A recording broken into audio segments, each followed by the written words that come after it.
Hello everyone, कैसे हैं आप सभी। उम्मीद करती हूँ कि आप लोग अच्छे हैं और स्वागत करती हूँ आप सभी का आपके अपने यूट्यूब चैनल पर। सो गाइस, आज की वीडियो में हम कमर दर्द से रिलेटेड कुछ बातें करेंगे। साथ में हम ये भी जानेंगे कि क्या ये लड़का होने का संकेत होता है या फिर ये लड़की होने का संकेत होता है।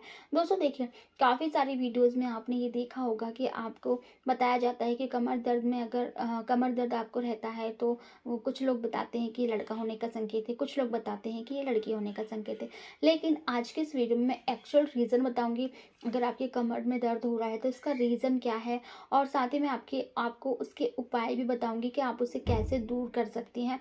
और क्या ये खतरे की घंटी होता है, मतलब कमर दर्द अगर आपको हो रहा है ड्यूरिंग प्रेगनेंसी तो क्या ये खतरे की घंटी है, इससे आपको या फिर आपके बच्चे को कोई नुकसान है या फिर नहीं है। और अगर आपके कमर में दर्द बना रहता है तो आपका आने वाला बेबी राजकुमार होगा या फिर राजकुमारी। सो गाइस, बहुत सारे आपके डाउट्स क्लियर होने वाले हैं इस एक ही वीडियो में। आपको कई सारे सवालों के जवाब मिल जाएंगे जो कि आपके मन में उठते हैं। तो इसलिए ये वीडियो को फुल वॉच कीजिएगा बिना स्किप किए।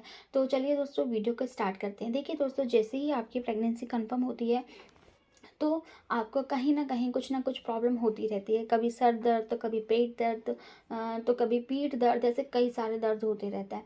तो उनमें से एक है कमर दर्द। कमर दर्द जब होता है ना तो हमारा कहीं भी मन नहीं लगता है। तो कभी हम कुछ कर मतलब ऐसे सोचते हैं कि यार ये ठीक हो जाए कैसे ना कैसे।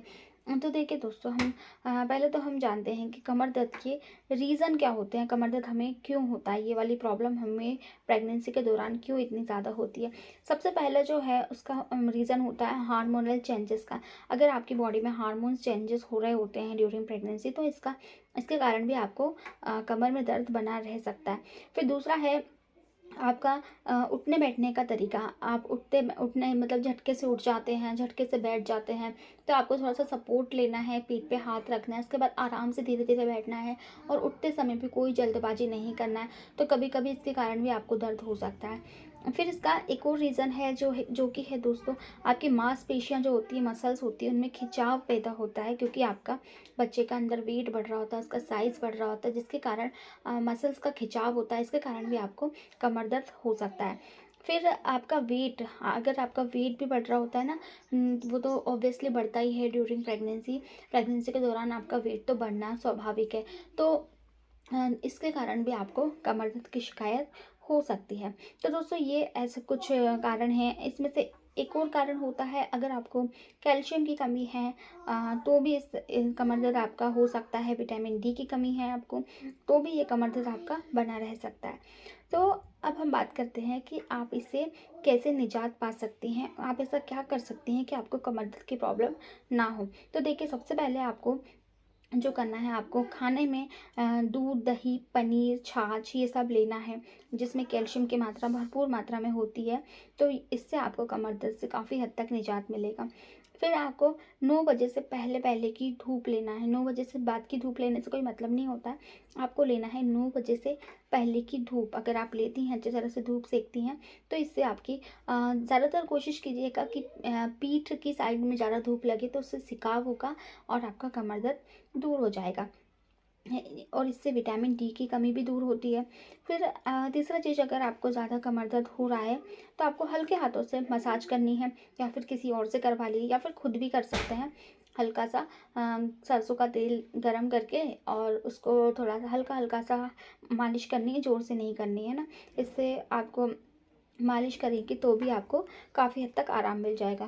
फिर आपको सोने का तरीका देखना है आपको। जैसे कि राइट साइड ज़्यादा देर तक नहीं सोना है, आप लेफ़्ट साइड ज़्यादा सोएं। अगर आप लेफ़्ट साइड सोते सोते थक जाते हो तब आपको राइट साइड थोड़ी देर के लिए आप सो सकते हैं, उसके बाद फिर आपको लेफ़्ट साइड सोना है। अगर आपको सोने में कोई प्रॉब्लम हो रही हो तो आप दोनों पैरों के बीच में पिलो रख सकते हैं, ठीक है। पिलो रख के सो सकती हैं। और ध्यान रहे, आपको पीठ के बल नहीं सोना है। अगर आप पीठ के बल सोती है ना तो बच्चे तक ब्लड सर्कुलेशन ठीक से नहीं हो पाता है, उससे ऑक्सीजन प्रॉपर नहीं मिल पाता है। तो इससे भी आपको पीठ दर्द हो सकता है, कमर दर्द हो सकता है, साथ में आपके बच्चे को भी प्रॉब्लम हो सकती है। तो आपको सिर्फ लेफ़्ट साइड ही सोना होता है, ठीक है। और फिर आप एक और काम कर सकती हैं, आप आपको लंबे टाइम तक बैठना नहीं है। बहुत ज़्यादा देर तक अगर आप बैठने वाला काम करते हैं तो आप पीठ के पीछे कुछ पिलो रख लीजिए, या फिर आप दीवार से टिक कर बैठ जाइए। मतलब कुछ ना कुछ सपोर्ट होना चाहिए, आप ऐसे ही नहीं बैठ बैठ सकते, उससे भी आपको दर्द हो सकता है।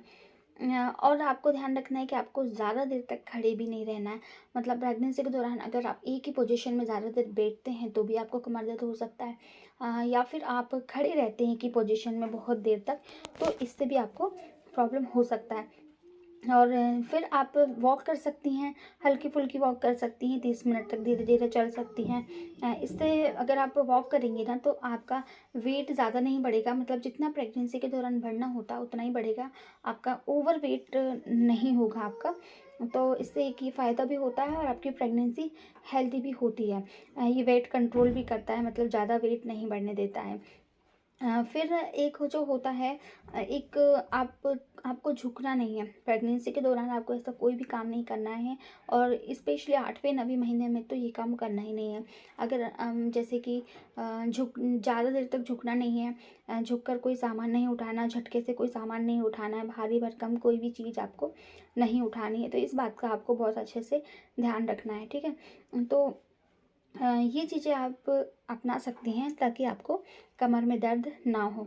फिर अब हम बात करते हैं कि आपको अगर जैसे कि कमर दर्द हो रहा है तो इससे आपको क्या नुकसान हो सकता है या फिर नहीं हो सकता, या फिर आपके बेबी को क्या नुकसान हो सकता है। तो देखिए, कमर दर्द होना स्वाभाविक है, नॉर्मल होता है, और ये कहीं न कहीं ये दर्शाता है कि आपका, ये संकेत करता है कि आपकी प्रेगनेंसी हेल्दी है। मतलब बच्चे की ग्रोथ ठीक से हो रही है, बच्चे का वेट ठीक से बढ़ रहा है, बच्चा आपका अंदर बिल्कुल ठीक ठाक है। इससे ये पता चलता है, क्योंकि जैसे जैसे वेट बढ़ेगा और बच्चे की ग्रोथ होगी ना, तो वैसे कहीं ना कहीं तो इफेक्ट पड़ेगा ही ना, आखिर अंदर एक जान पड़ रही है, तो कहीं ना कहीं तो आपको इफेक्ट पड़ेगा ही। तो इससे ये पता चलता है कि आपकी बेबी की ग्रोथ ठीक तरीके से हो रही है। और अगर आपको ये प्रॉब्लम 9वें महीने में हो रही है, 9 मंथ में हो रही है, और अगर आपको कमर में तेज़ दर्द हो रहा है, ठीक है, और कमर में दर्द होते होते आपके पेट तक आ गया हो आगे की साइड में, और आपके जांघों तक पहुंच गया, पैर में भी दर्द हो रहा हो, और ये आपको बार बार हो रहा है, थोड़े थोड़े डिफरेंस से, थोड़े थोड़े टाइम के डिस्टेंस से आपको फिर से दर्द हो रहा है, तो इसका मतलब है ये लेबर पेन का एक साइन हो सकता है कि आपकी डिलीवरी कुछ ही समय में होने वाली हो। तो ये इसका एक कारण होता है। और साथ ही अब हम बात कर लेते हैं कि लड़का और लड़की का इससे क्या रिलेशन है। तो देखिए, पुरानी जो महिलाएं हैं, बुजुर्ग महिलाएं हैं, वो ये कहती हैं कि अगर आपको कमर में दर्द बना रहता है तो ये लड़का होने का एक संकेत होता है, और अगर आपके पेट में दर्द होता है तो ये लड़की होने का संकेत होता है। तो देखिए दोस्तों, अगर आप इन बातों पर बिलीव करती हैं तो मैं आपको बता दिया कि क्या कहा जाता है, और इसका मैंने आपको ये भी बता दिया कि इसका साइंटिफिक रीज़न क्या होता है। तो दोनों चीज़ें आपकी मैं उम्मीद करती हूँ कि क्लियर हो गई होगी। और अगर आपको भी दर्द हो रहा है तो प्लीज़ कमेंट सेक्शन में कमेंट ज़रूर कीजिएगा कमर में। और आपको किसकी चाहे, आप बेटा चाहती हैं या फिर बेटी चाहती हैं, ये भी मुझे कमेंट में ज़रूर बताइएगा। मैं भगवान से पूरी कामना करूँगी कि जो भी आप चाहती हो, आप चाहे वो लड़का चाहती हो या फिर लड़की चाहती हो, वो आपको भगवान दे। बाकी सब कुछ भगवान के हाथ में छोड़ दीजिए, जो भगवान देता है वो आपके अच्छे के लिए, आपकी भलाई के लिए। सो आई होप कि वीडियो पसंद आया होगा। Please video